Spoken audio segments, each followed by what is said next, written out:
belle réunion qui commence bien, de belles interventions qui sont tout à fait...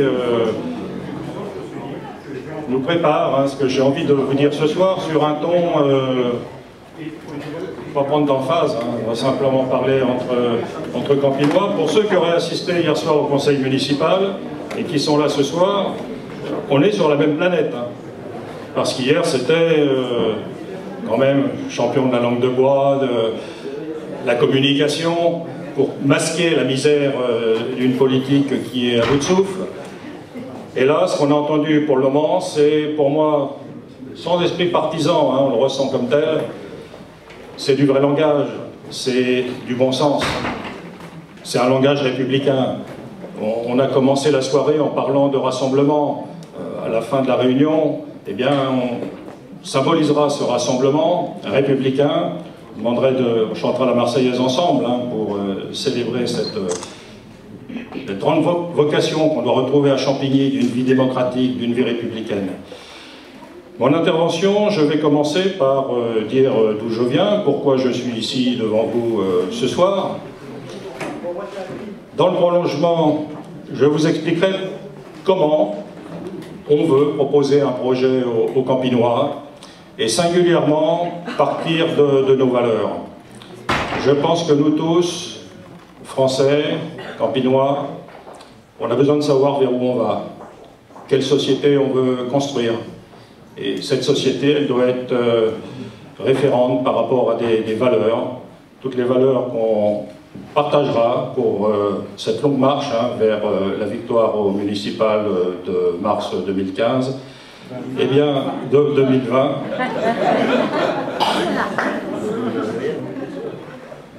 Il aurait pu dire 3015, ça aurait été plus grave.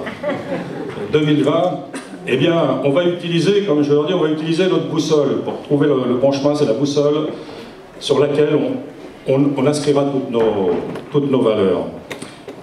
Et puis, après, on regardera quels sont les chantiers qu'il faudra affronter. Le mot n'est pas trop fort. Tout à l'heure, le ministre qui connaît la commune, puisqu'il a été recteur de l'académie de Créteil, eh bien, c'est bien quel constat on peut faire par rapport à la situation actuelle.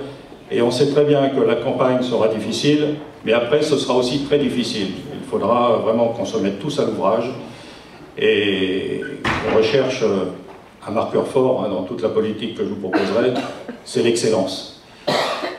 Alors, dans le tract qui annonçait la réunion de ce soir, j'ai présenté, pas assez de place pour tout vous dire tout ce que j'avais envie de vous raconter, mais j'ai insisté surtout sur ma filiation par la famille maternelle qui est à Champigny depuis 4 générations. J'ai une de mes filles qui habite aussi à Champigny, donc 5e génération à Champigny, qui fait mon attachement à cette ville, et puis j'ai été un observateur de l'évolution de la ville. Mais j'ai aussi dans mes valeurs, et je n'ai pas pu le mettre dans ce tract, par mon autre jambe, qui est en fait ma filiation paternelle, et avec mon nom, vous vous doutez que c'est en Alsace que ça se passe, j'ai eu la chance aussi d'hériter de très belles valeurs. Et entre autres, en ayant un père qui avait 20 ans en 1940, un grand-père qui ne voulait pas reconnaître le même sort qu'il avait pu connaître avant la guerre de 14, quand l'Allemagne possédait l'Alsace, eh bien, a migré, parti comme réfugié dans le Limousin. Et mon père a été gaulliste de la première heure, résistant, et a pris les armes jusqu'en 1945, jusqu'à la victoire. Et ça fait partie aussi de mon ADN. Je vous le dis avec beaucoup d'émotion, parce que j'essaye de m'engager pour Champigny et pour servir, mais je sais que je ne servirai jamais à la hauteur des engagements qu'a pu connaître mon père. Voilà, je ne suis pas là pour vous raconter toute mon histoire encore plus dans le détail, mais après j'ai passé une jeunesse heureuse dans une famille très modeste à Champigny. Je ne suis pas sûr que ce soit le cas actuellement pour tout le monde.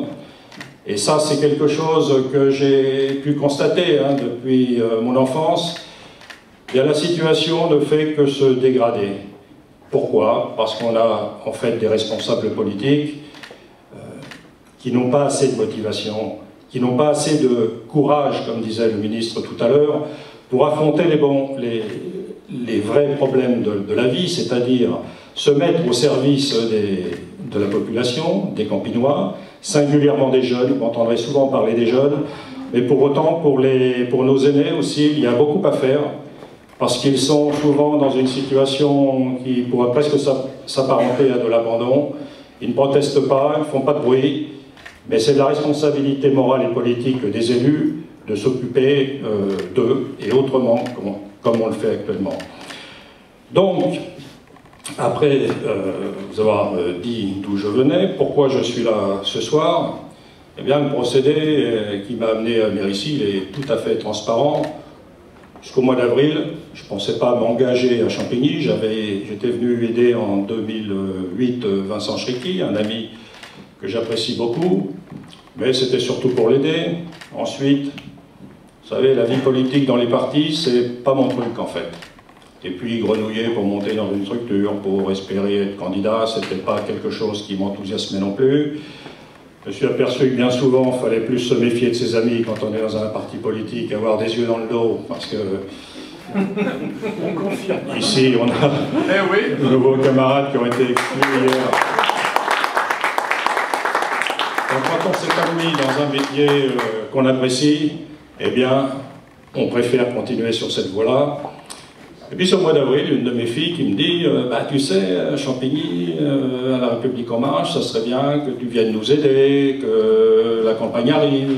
Et puis, bon, bah, j'ai rencontré une belle personne, hein, Frédéric Descrozaille, vous avez entendu tout à l'heure, qui est là, avec lequel ça s'est bien passé tout de suite. On est vraiment sur les mêmes valeurs, on regarde la situation de la même façon, on n'est pas venu là pour servir, mais pour servir. Et on a beaucoup de projets à proposer, le proposer en collectif, comme disait tout à l'heure Jean-Michel Blanquer. On y reviendra aussi un moment quand je parlerai de la méthode hein, qu'on veut instaurer à Champigny, qu'on instaure déjà dans notre groupe.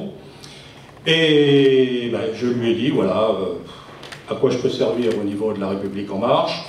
Il y a l'investiture, c'était pas forcément ce que j'avais envisagé, c'est pas un plan de carrière, mais s'il faut y aller, je vais y aller. Parce que j'ai envie de rendre à la République ce qu'elle m'a donné quand j'étais jeune, et je ne suis pas certain que si je renaissais aujourd'hui à Champigny, je pourrais faire le même parcours, parce qu'entre autres, au niveau de la scolarité, il y a un très très gros problème.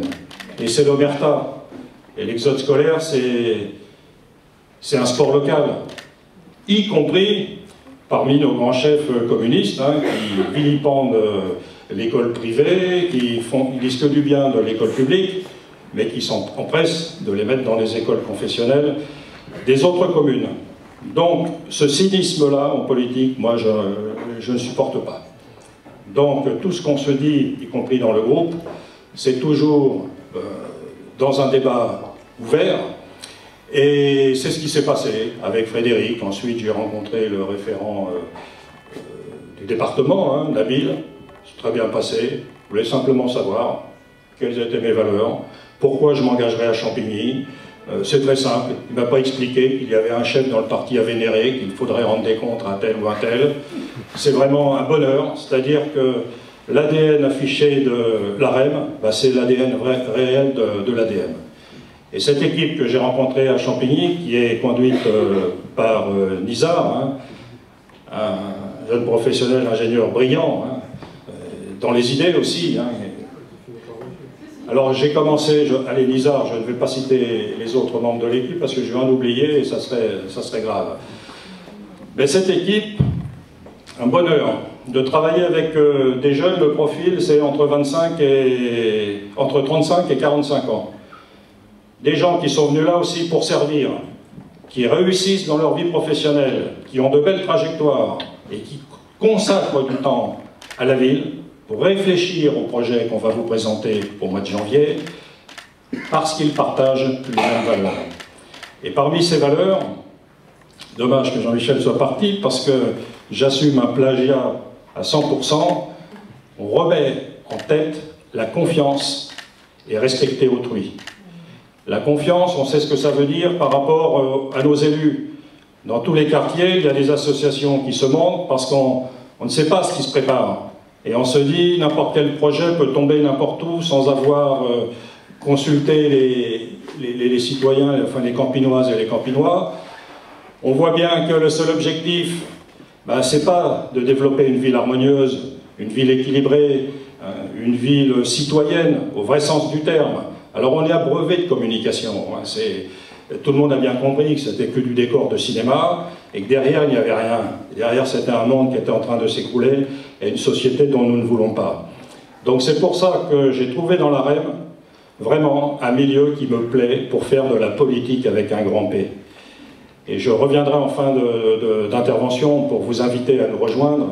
Mais si vous avez envie de travailler avec nous, vous avez compétences sur un domaine particulier, on travaille dans une dynamique qu'on appelle maintenant de structure apprenante.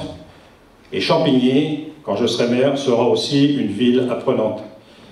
C'est-à-dire que ce n'est pas parce qu'on est chef qu'on est donc le plus intelligent, qu'on est donc celui qui sait tout et qui est capable de dire tu fais ci, tu fais ça.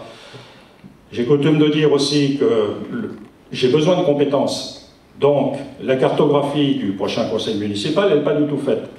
Il y a certainement parmi vous des petites pépites ou des grosses pépites, des gens qui sont capables de dire, j'en rencontre constamment, parce qu'ils ont compris dans quel sens on avançait et dans quel état d'esprit. Récemment, j'ai rencontré un urbaniste remarquable. Et ça correspond en plus à un sujet que je porte professionnellement. Donc là, on va faire des propositions qui vont être, comme on dit, disruptives, c'est-à-dire qui sont complètement en rupture avec ce qu'on connaît actuellement, une architecture. Vous savez, quand on se promène dans Champigny, on ne peut pas dire que c'est à Champigny qu'on a une architecture des plus sympathiques. Et pour autant, quand on va dans d'autres villes, on voit qu'on peut faire autrement pour des coûts comparables. Donc, au niveau de l'équipe, ceux qui ont envie de s'engager, vous voyez, on nous reprochait un peu sur la Marianne d'avoir pris un style un petit peu direct pour dire venez avec nous. Eh bien, engagez-vous, il n'y a pas de souci, vous venez vers nous, il y aura les démarcheurs qui sont facilement identifiables. Allez les rencontrer, dites, voilà, moi j'ai envie d'apporter ma contribution. J'emprunte aussi à Jean-Michel une expression qu'il reprend souvent maintenant, décrivant l'éducation nationale, tous les enseignants, tous ceux qui participent à l'œuvre d'éducation, il parle d'une armée de colibris. C'est-à-dire que même si on est un petit colibri, avec sa petite goutte d'eau qui veut éteindre le grand incendie, eh bien, vous venez. Vous êtes les bienvenus. Voilà, ça c'est pour citer nos valeurs de référence, la façon dont on travaille. On n'est pas dans le centralisme bureaucratique, comme on l'a encore vu hier avec notre brillant conseil municipal. Alors les chantiers. Les chantiers, vous avez dû voir sur le tract qui a été distribué, eh bien, on a mis 5 grands chantiers. Mais en fait, ces 5 grands chantiers ils se recoupent sous un seul label, qui est celui de la ville durable. Et j'aurais bien aimé mettre en tête de programme, ce qu'on recherche à Champigny, en fait, c'est du bien-être. Et quand on regarde les différents chantiers les plus lourds, on s'aperçoit que partout ça revient au bien-être. Quand on prend celui de l'éducation, je vais commencer par celui-là, quand on dit la confiance et respecter autrui, c'est navrant de voir ce qui se passe dans nos établissements scolaires. Les parents me rapportent la violence qu'il y a dans certains collèges de Champigny. Récemment encore, il y a eu des bagarres, plus que des bagarres. Il y a un jeune qui est dans le coma d'un établissement scolaire de Champigny. Alors, à chaque fois, la mairie dit « c'est pas nous, c'est le gouvernement ». Mais est-ce qu'on ne peut pas y participer, nous aussi? Assumer ce rôle de citoyen. Et au niveau de l'éducation, dans tout ce que je propose, dans tout ce qu'on proposera, eh bien, vous verrez, on n'empiète pas sur les prérogatives de l'éducation nationale. Moi, je ne veux pas faire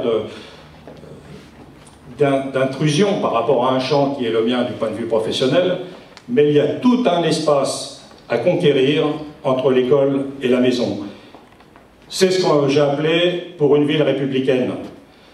Parce qu'au centre de tout, quand dans notre devise républicaine on voit liberté, égalité, fraternité, ben la liberté, on sait bien pour les républicains ce que ça veut dire, mais je crois qu'il va falloir aussi revenir sur cette notion-là, et j'aime bien citer la liberté au sens de Jaurès, qui disait que c'est la liberté réglée par le devoir. Ça ne veut pas dire qu'on fait n'importe quoi, n'importe où, n'importe comment. La liberté réglée par le devoir. Et quand on voit l'égalité, eh bien là aussi, il faut la contextualiser par rapport à notre ville. Et pour moi, l'égalité, c'est la promesse républicaine. C'est-à-dire de lutter contre l'inégalité de destin. Et ce que disait le ministre tout à l'heure, et là on sera complètement en symbiose avec ce qu'apporte l'éducation nationale au niveau de la cité éducative, il faut apporter aux jeunes des conditions de réussite pour débloquer la situation sociale à Champigny. On est dans une société qui est bloquée.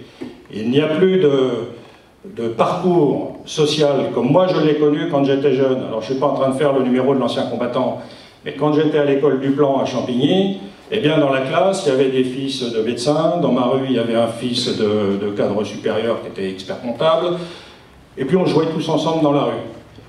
Et à l'école, eh bien, pour trouver les bons chemins, vous savez, ce que Bourdieu appelle le capital social et le capital culturel, le mode socio-constructiviste, c'est-à-dire d'apprendre avec les autres, c'est au moins aussi important que d'apprendre avec le maître, surtout à notre époque.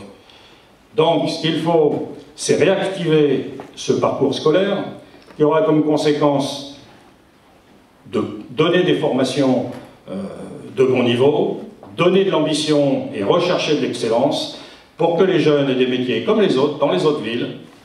Et cette situation-là, à partir du moment où on amorce cette bombe par la promesse républicaine, eh bien, il y a un autre volet de la promesse républicaine qui est de dire, et Jean-Louis Borloo l'avait mis en avant dans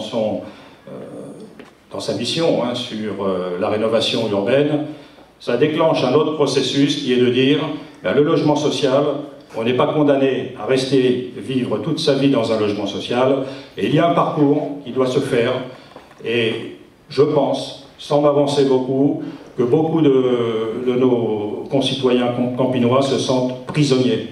Pourquoi? Parce qu'il n'y a pas cette dynamique. Donc tout ce qu'on fera, ce sera essentiellement pour, au niveau de la jeunesse, leur redonner de l'espérance, de l'espoir, c'est ce qui leur manque, qu'ils puissent rêver à leur avenir. On réglera aussi d'autres problèmes, j'espère grandement, comme les problèmes de drogue ou de mauvais comportements dans la vie. Débloquer le logement social, ça veut dire qu'à partir du moment où vous aurez envie d'aller, et vous pourrez aller habiter dans un autre quartier de la ville, ou habiter dans une autre ville, eh bien ça libère de la place pour ceux qui arrivent aussi. Vous voyez, c'est un cycle qu'on doit entretenir. Et ça, c'est un cercle vertueux. C'est-à-dire qu'on introduira ici, sur ce chantier de la ville républicaine, j'insiste sur ce point, sur la promesse républicaine, on travaillera sur le cercle vertueux, formation, recherche, entreprise.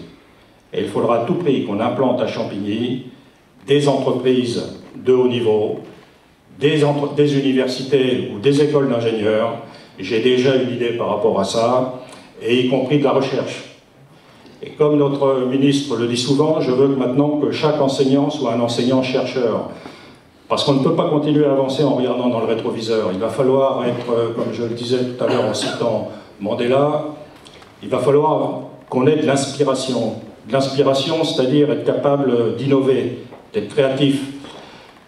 Le ministre parlait aussi de séance, d'intelligence collective. C'est de cette façon-là qu'on travaille, nous, dans notre groupe. C'est de cette façon-là qu'on travaillera à Champigny. Et j'ai l'habitude de dire, le conseil municipal, au niveau des adjoints, il faudra que ce soit des premiers de cordée, qui soient capables de porter leur dossier. Et le conseil municipal, pour moi, ce sera le département recherche et développement de la ville. Et pas simplement une chambre d'enregistrement où on fait de la propagande, on explique que tout va bien, et dans la réalité, on sait bien que tout ne va pas bien. Un autre chantier, c'est celui de la ville citoyenne et apaisée. Alors ça, c'est le respect d'autrui, une ville harmonieuse aussi. Harmonieuse, c'est au niveau des équilibres, en cherchant aussi bien au niveau sociétal qu'au niveau de l'urbanisme. Il faut qu'on retrouve une mixité sociale à la campinoise. Je ne parle pas de refaire des ghettos de riches, c'est pas ça. Mais on peut avoir une ville normale. C'est ce que me disent beaucoup de campinois. Ils disent, mais nous, on demande une ville normale. Donc là, ça sera aussi un de nos objectifs, hein, de rétablir une mixité sociale, de la qualité dans le logement. Et puis, ne pas penser que les pavillons à Champigny, quand la mairie actuelle nous dit « j'aime bien les pavillons », ils aiment bien les pavillons pour la taxe foncière. Donc, au passage, la taxe foncière, pas question de l'augmenter. Alors, c'est pas je ne vous fais pas des promesses de politicards, mais on en paye, nous, de la taxe foncière. Et on sait bien que lorsqu'on compare aux autres villes, bah, la coupe est pleine. Donc, il faudra aussi prendre cette contrainte comme une contrainte forte dans le budget. Ça ne sera pas facile. Ça veut dire qu'au niveau du développement économique, je raisonne en bon frère de famille, quand on a un budget, il y a des recettes et des dépenses. Si on veut augmenter les dépenses, ben, il faudra augmenter les recettes. Et là aussi, on a des idées.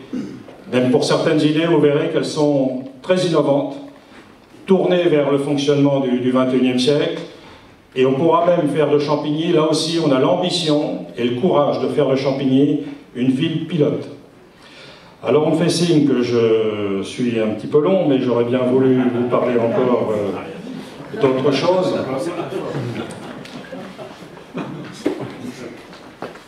Et entre autres, un point que je n'ai pas abordé avec vous et qui me tient très à cœur, et je crois que ça tient au cœur de tout le monde, c'est la transition écologique. On sait bien que là, on est, pour dire les choses simplement, au pied du mur. On ne peut pas continuer dans cette voie-là, surtout qu'au niveau de l'écologie, entre autres les émissions de gaz à effet de serre, si on arrête, on n'a pas arrêté la pollution qu'on a produite avant. C'est-à-dire un effet intégrateur, on a une intégrale, c'est-à-dire que tous les ans, on entasse du carbone, et on voit bien qu'il va falloir faire quelque chose. Là aussi, j'ai dans mon groupe quelqu'un qui a une expertise de très haut niveau, qui travaille avec nos plus grandes écoles, sur des processus aussi très innovants. Je conduis aussi un projet au niveau national, un projet qui est en interministériel, sur la rénovation thermique du bâti. Et bien là aussi, à Champigny, on sera en tête pour relever ce défi de la rénovation thermique du bâti. On aidera les Campinois. Il ne s'agit plus de changer les fenêtres ou de changer uniquement le toit. Si vous avez un marchand de toit qui passe, il va vous dire c'est le toit. Si vous avez un marchand de fenêtres qui passe, il va vous dire c'est les fenêtres. S'il y a un marchand de murs qui passe, il va vous dire qu'il faut changer les murs. Alors que ce qu'il faut faire, c'est ce qu'on appelle l'approche systémique, c'est-à-dire faire un diagnostic. Un petit peu comme un médecin. On regarde un petit peu l'ensemble du corps, et puis après, on fait un diagnostic, et puis on agit. Donc voilà. Ces grands chantiers, on ne peut pas rentrer plus dans le détail aujourd'hui, on n'est pas là pour faire un atelier, mais on a prévu d'aller dans les différents quartiers parce que notre projet sera votre projet. Et je ne le dis pas par démagogie, c'est vraiment quelque chose qui est inscrit dans notre ADN au niveau du groupe. On a des idées, on en discutera avec vous, mais ce qu'on attend de ces réunions, c'est qu'elles soient enrichies. Et puis n'ayez pas peur de dire j'ai un petit problème qui peut paraître ne pas être un problème interplanétaire, c'est pas grave, c'est un problème dans le quartier. Par exemple, la ville, je pense que c'est pas propre. Il y a sûrement des choses à faire. Et puis là aussi, c'est de respecter autrui. Il faudra peut-être faire respecter un peu le règlement. Quand je parle de l'éducation, souvent je dis, je prends un peu aussi la devise des jésuites, c'est bienveillance et puis rigueur. Je m'arrête là dans la comparaison, mais vous voyez, si on veut... L'éducation va faire beaucoup, et entre autres pour la transition écologique. Je ne pense pas qu'on relèvera le pari de la transition écologique sans passer par l'éducation.